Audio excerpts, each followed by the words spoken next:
El grito sagrado, la historia argentina que no nos contaron. Un libro de Pacho O'Donnell, leído por Alejandro Dolina. Bizarros patriotas campesinos. Martín Güemes y sus gauchos se habían constituido en una verdadera pesadilla para los ejércitos españoles, los que no podrían traspasar ese tapón que al este contaba con la eficaz colaboración del Marqués de Llavi, impidiendo así su avance hacia Buenos Aires para aplastar la revolución independentista, aún después de las derrotas de Huaqui, Ayohuma o Sipe-Sipe, que desmantelaron a nuestros ejércitos. En una comunicación a Gervasio de Posadas, San Martín escribía: los gauchos de Salta, solos, están haciendo al enemigo una guerra de recursos tan terrible que lo han obligado a desprenderse de una división con el solo objeto de extraer mulas y ganado. El director supremo, desde Buenos Aires, en respuesta, le encargaría felicitar a los bizarros patriotas campesinos, pudoroso de utilizar la palabra gauchos por su supuesta connotación peyorativa. Güemes era hijo de un alto funcionario criollo y nieto de un general español, perteneciente a una familia acomodada de Salta. Lo caracterizaría su personalidad independiente, que lo llevaría, a pesar de su extraordinario coraje y talento estratégico, a colisionar reiteradamente con sus superiores, Balcarce, Pueyrredón, Díaz Vélez. Hasta Belgrano, molesto por su altivez y franqueza, solicitaría su traslado al ejército de la Banda Oriental, de donde lo rescató el perspicaz San Martín, devolviéndolo como teniente coronel al ejército del norte. Le encargó aquello que Güemes mejor sabía hacer: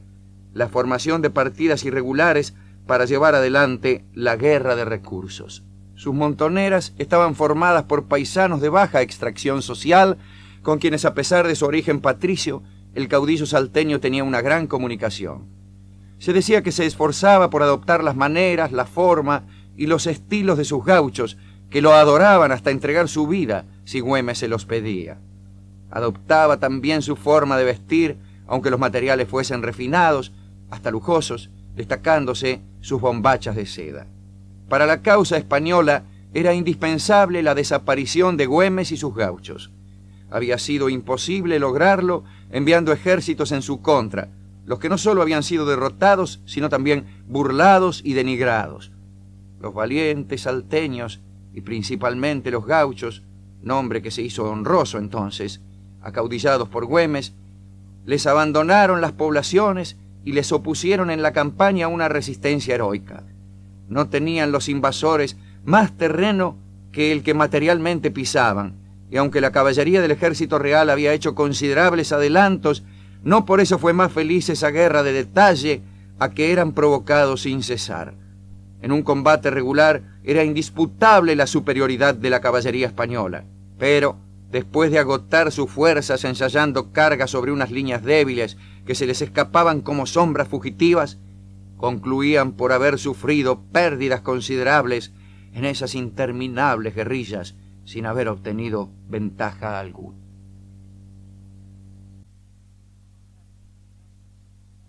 Un elogio godo. El general español García Camba, quien participó en las peripecias altoperuanas, opinaba sobre Güemes en sus memorias. Los gauchos eran hombres del campo, bien montados y armados, todos de machete o sable, fusil o rifle, carabina de caballería, de los que se servían alternativamente sobre sus caballos con sorprendente habilidad, acercándose a las tropas con tal confianza, soltura y sangre fría, que admiraban a los militares europeos que por primera vez observaban aquellos hombres extraordinarios a caballo y cuyas excelentes disposiciones para la guerra de guerrillas y sorpresa tuvieron repetidas ocasiones de comprobar. Eran individualmente valientes, tan diestros a caballo que igualan, si no exceden, a cuanto se dice de los célebres mamelucos y de los famosos cosacos, porque una de las armas de estos enemigos consistía en su facilidad para dispersarse y volver de nuevo al ataque, manteniendo a veces, desde sus caballos y otras veces echando pie a tierra y cubriéndose con ellos,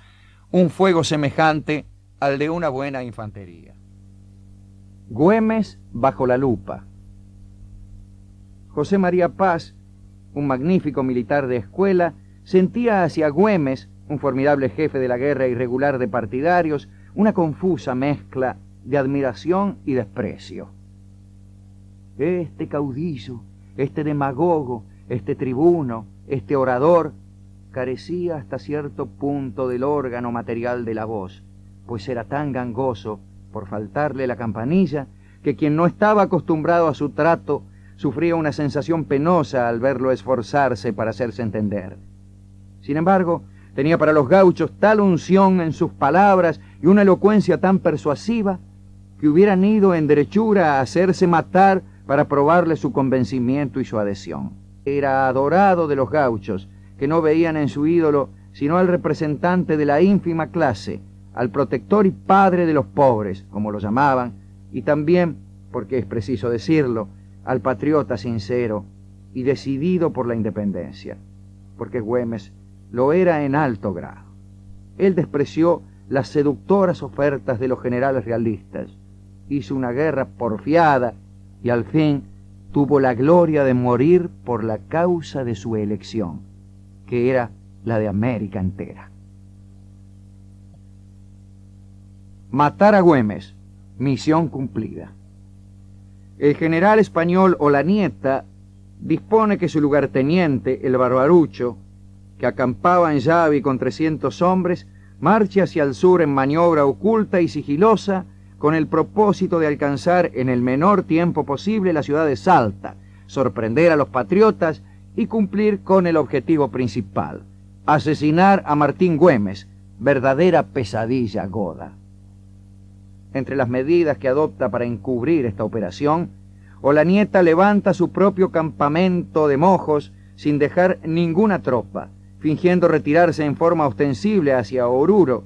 pero con la idea de retornar velozmente en cuanto esta marcha hubiese engañado a los patriotas para apoyar la operación comando del coronel Valdés, el Barbarucho. Todo se ejecuta según lo previsto y en su marcha hacia el sur, Valdés, en lugar de avanzar por la quebrada, lo hace sin ser advertido por el Despoblado, actual Ruta Nacional número 40, que parte de la localidad de Abrapampa, sigue por San Antonio de los Cobres para alcanzar el Valle de Lerma al oeste de Salta, que como su nombre lo indica, es desolado y deshabitado, también áspero y lleno de dificultades por la falta de agua y víveres. El Barbarucho era un español que, como Olanieta, de comerciante que había sido en el tráfico de mulas y mercaderías con el Perú, había pasado a ser un bravo oficial en el ejército del rey para sostener la autoridad española contra la revolución. Según era fama, se había hecho experto en contrabando, practicándolo ventajosamente por los senderos extraviados de las serranías que corren por el poniente de las ciudades de Salta y Jujuy. Este ejercicio lo había convertido en un vaqueano experto, ladino y audaz, condiciones venidas a pelo para llevar a buen puerto la riesgosa y desde todo punto de vista trascendental operación comando que se le había confiado. Tan brusco era, tan fogoso y tan bárbaro, que muchas veces, después de cometidas sus torpezas, se arrepentía de ellas y se lo oía exclamar entonces, con la misma dura franqueza que correspondía a sus ímpetus maleducados: ¡qué barbarucho soy!, quedándole así para siempre como apodo esta calificación apropiadísima que él mismo se la daba. Valdés, ayudado por indios vaqueanos y algunos salteños enemistados con el jefe gaucho, cruza la altoplanicie del Despoblado y se embosca el 7 de junio de 1821 en la serranía de los Yacones, 20 kilómetros al nor-noroeste aproximadamente de Salta, con unos 400 hombres de infantería. Luego, al oscurecer, desciende sin ser advertido al valle para alcanzar a la medianoche el Campo de la Cruz, sin tropezar con guardias, ya que ese flanco es considerado inaccesible. Allí divide sus fuerzas en partidas a cargo de buenos conocedores de la ciudad y ordena que las mismas se dirijan a rodear la manzana de la casa de Güemes, lo que se realiza sin mayores tropiezos. Uno de los colaboradores del jefe patriota, que ha estado reunido en su casa y atraviesa la plaza, se topa con una de las patrullas del Barbarucho y es muerto de un disparo. Güemes escucha la detonación y sale solo a la oscuridad cerrada de la noche, convencido de que se trata de algún disturbio aislado, provocado por la anarquía del campo patriota, sin imaginar que los realistas se habían desplegado ya por toda la ciudad. Al darse cuenta de lo que realmente sucedía, se lamenta de haberse aventurado sin escolta y pretende huir a la carrera por una calle lateral,